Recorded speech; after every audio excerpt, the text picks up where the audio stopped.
By God, I can't believe MJF showed up last night and cost Cody Rhodes that tag match by ripping off his neck tattoo and eating it. I was sure they were going to save that for the Raw after WrestleMania. The Raw after WrestleMania has had its fair share of peaks and valleys over the last decade, and by extension so too have the debuts we have seen on the week of shows that follow WWE's biggest show of the year. Some have been absolutely monumental, some have been decent but not impressive, and some have been the peak of that star's entire main roster run. Thankfully, on this glorious WrestleMania Sunday, we will be looking at the best of the bunch and leave the worst for next week when the post-Mania blues have really set in. I'm Tempest hailing from partsFUNknown, and these are the 11 greatest post-WrestleMania debuts ever. But before we get on with this list, make sure of course that you like this video and subscribe to partsFUNknown so you never miss a WrestleMania list just like it, like the plethora of lists we have done over the last month. Before we get started, keep in mind these are debuts we are talking about here, not returns, so X-Pac in 98 or Tensai in 2012 won't be seen here,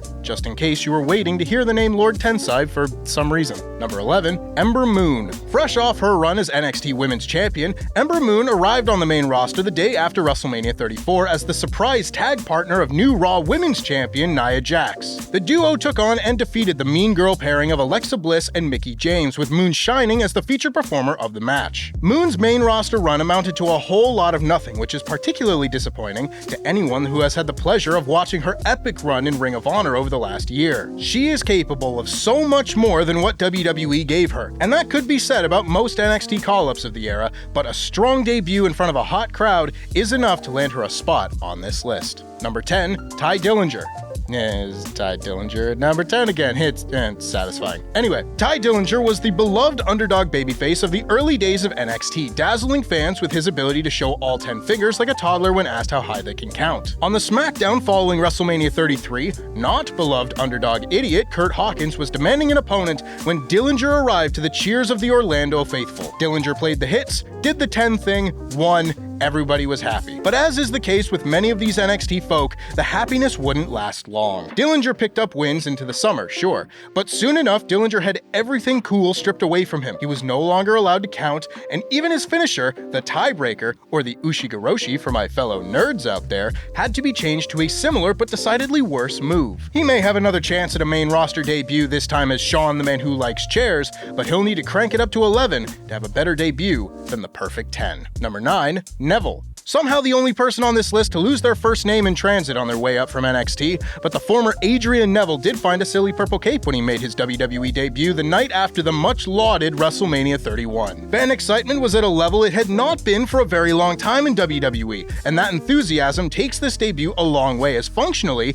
it's just Neville beating Curtis Axel quickly and decisively, but people are into it. This was still very early on in the days of NXT stars arriving after WrestleMania, so it still feels like a bit of a surprise. The Lucha Dragons also debuted, or re-debuted in the case of Sin Cara, on this show, so unless you were the world's biggest fan of Kalisto, the man that gravity forgot was most definitely the biggest debut of the night. Number 8, Shinsuke Nakamura. On the very same night that Tye Dillinger arrived on SmackDown, we got the half-awesome, half-bizarre main roster debut of Shinsuke Nakamura. Coming off an underrated TakeOver main event with Bobby Roode, Nakamura interrupted The Miz and Maurice's attempt at a John Cena-Nikki Bella cosplay in the coolest way possible.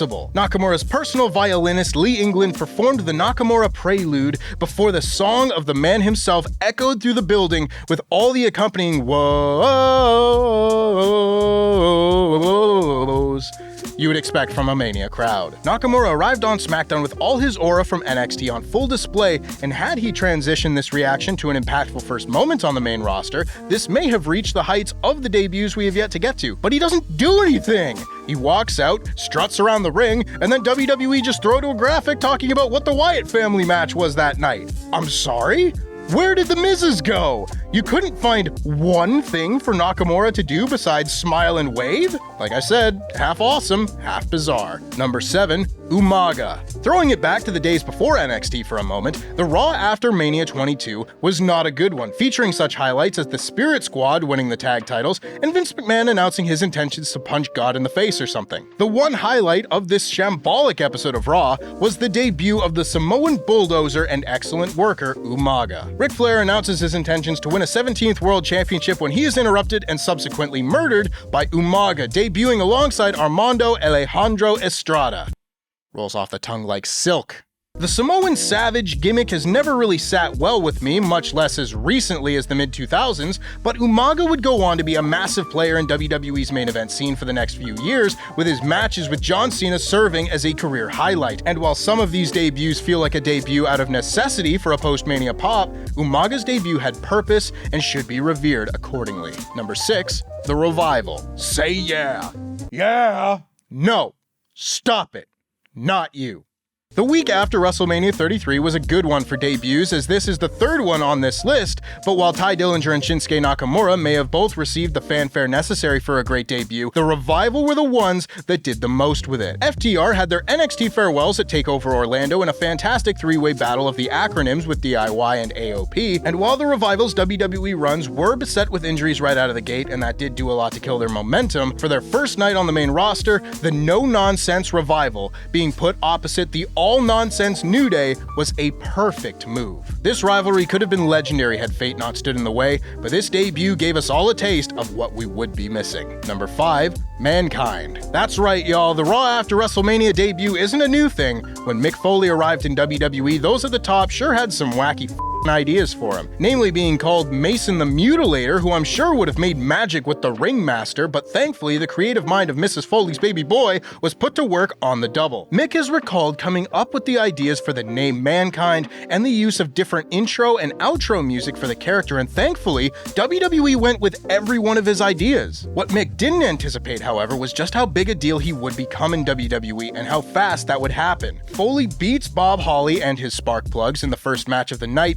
and then reappears at the end of the show attacking and starting a career-defining rivalry with The Undertaker. It is a bit lacking in the pomp and circumstance department, as even though this is the night after WrestleMania 12, it is still a Raw crowd from 1996. But still, in terms of sheer importance, you won't find many more impactful debuts after a WrestleMania than Mankind, the Mutilator. Number 4, Enzo and Cass. The Raw after Mania 32 is a very strange show. It mostly felt like it was trying to undo the decisions of WrestleMania. Shane gets control, Ryder loses the IC title, AJ becomes #1 contender. It is a tonally dissonant show. However, the moment of the show that has received near universal praise was that of the arrival of Enzo Amore, who was a certified G and a bona fide stud, and Big Cass, who is 7 foot tall, and I don't know about you, but I've never seen a class advertised for either of those things.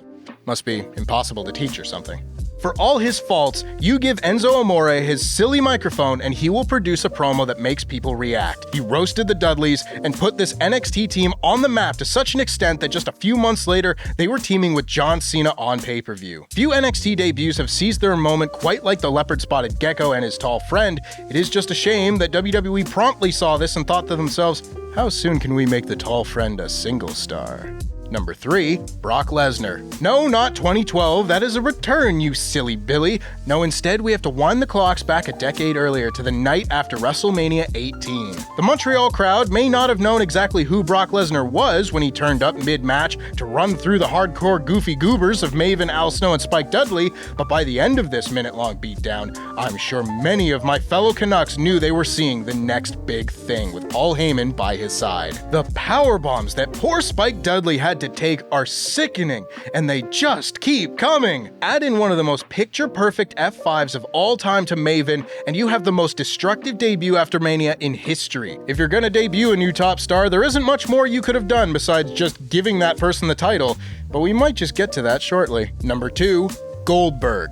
Goldberg's year-long foray into the WWE world starting in 2003 is not regarded very highly, given that he was stapled to Triple H for half of it while Triple H was at his most tedious, but overall Goldberg just wasn't a fit. His style didn't mesh with the WWE main event style of the time. Still looking at you, Triple H. And he wasn't made to look nearly as cool or as badass as he was during his heyday in WCW. That is, except for this night. On the night after WrestleMania 19, The Rock announced that at 30 years of age, he had done it all and would be leaving the WWE, only to be interrupted by the long built-up entrance of the debuting Goldberg. Gorg told The Rock if he was asking what is next for The Rock, he had an answer. The Rock was next, and Goldberg gave him one hell of a spear. The match they had at Backlash wasn't particularly good, but one of the biggest stars in WCW history and one of the biggest stars in WWE history squaring off felt like everything the Invasion should have been, even if Goldberg's run just goes to show why most WCW stars didn't want to come to WWE at all. And number one, Paige. Like I said, what more can you do to have someone debut as the new top star than put the belt on them immediately? After a lengthy time in NXT as their women's champion, the Raw after Mania 30 featured the debut of the 21-year-old Paige, who interrupted Divas champion AJ Lee and promptly defeated her for that horrible title. Here's a comparison I bet you weren't expecting to hear today, but this kind of is WWE's version of New Japan Pro Wrestling's Rainmaker Shock of 2012. The reigning champion has set all the records possible with their given title, they have just defended the belt at the biggest show of the year, and then they drop it to a complete newcomer, resulting in a brand new star. I mean, I don't know if I would go so far as to say that Paige is WWE's Okada, but otherwise the comparison is basically one for one. Hell, this was so big that it became the climax of a major Hollywood movie, which will never not be surreal to me. But in terms of a post-WrestleMania debut, and in particular ones that are NXT call-ups, we are still waiting for someone to top the girl from Norwich. I'm so sorry. Norwich. It's Norwich. Apparently this is a big deal to them. I'm so sorry. And that's our list. Please make sure, of course, that you like this video, subscribe, and make sure you learn how to pronounce your British city names. I've been Tempest, and enjoy this clip of last week's list. Didn't know you were seeing one? They would be sure to tell you. WrestleMania moments come in all forms, but one that has become much more commonplace in the last decade plus has been the lovely lads and lasses of WWE making an unexpected appearance. So much so that people are now able to look forward to such a surprise on the level of a WrestleMania match and entrance.